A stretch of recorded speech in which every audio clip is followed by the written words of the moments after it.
সরকার বাইরে এক্সপোর্ট করলে পাটের দাম হয়। প্রিয় বন্ধুরা, আমরা এখন দাঁড়িয়ে আছি সৈয়দ আহমেদ কলেজ হাটে। আমি এখন পাট চাষিদের কাছ থেকে জানবো যে পাট চাষের বর্তমান বাস্তব চিত্রটা কি। আসসালামু আলাইকুম। ওয়ালাইকুম আসসালাম রহমতুল্লাহ বরকাতুহু। আপনি কি পাট চাষ করছেন এবার? হ্যাঁ, পাট চাষ তো করাই হয় ইনশাল্লাহ। ও, পাট বিক্রি করতে আসছেন এখানে? পাট বেচলাম। কতগুলি বিক্রি করতে আসছেন? পাট বেচে 3 মণ। 3 মণ। তো পাট আপনি জমিতে চাষ করছিলেন, আর যে চাষ করলেন আবার বিক্রি করলেন, আপনার পাটের লাভ ক্ষতি বা বর্তমান বাস্তব চিত্রটা কি?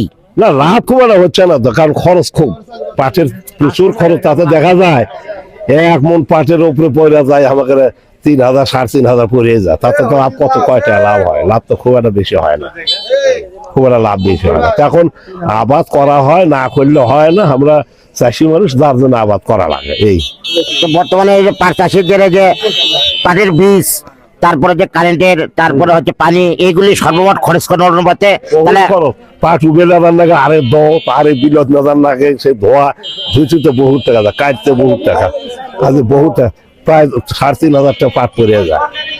ওই 400-500 টাকা হয়তো লাভ হয় এই 1 মণ পাটের। এই 5,000 টাকা এটা গৃহস্থর পোষায়।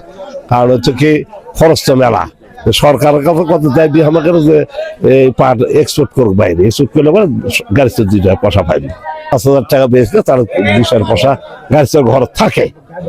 এই তো সেই তুলনাতে পাট দিয়ে তো সব কিছু হয়। আমরা পাট দিয়ে দড়ি হচ্ছে, ব্যাগ হচ্ছে, অনেক কিছু পাট দেওয়া হয়। কিন্তু সব জিনিসের দাম বেশি, কিন্তু পাটের জায়গা চাষের দাম কম কেন? পাটের দাম কিসের কম, সেটা তো আমাদেরও কথা। বাইরে এক্সপোর্ট করলে তো দাম হয়।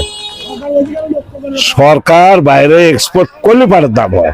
সরকার সেদিকে লক্ষ্য করা লাগবে না, পাটটা এক্সপোর্ট করা লাগবে না, এক্সপোর্ট করলে তো দাম হয়। ও আচ্ছা আচ্ছা, তাই না? রপ্তানি করলে তো দাম হয়, রপ্তানি তো করতে না।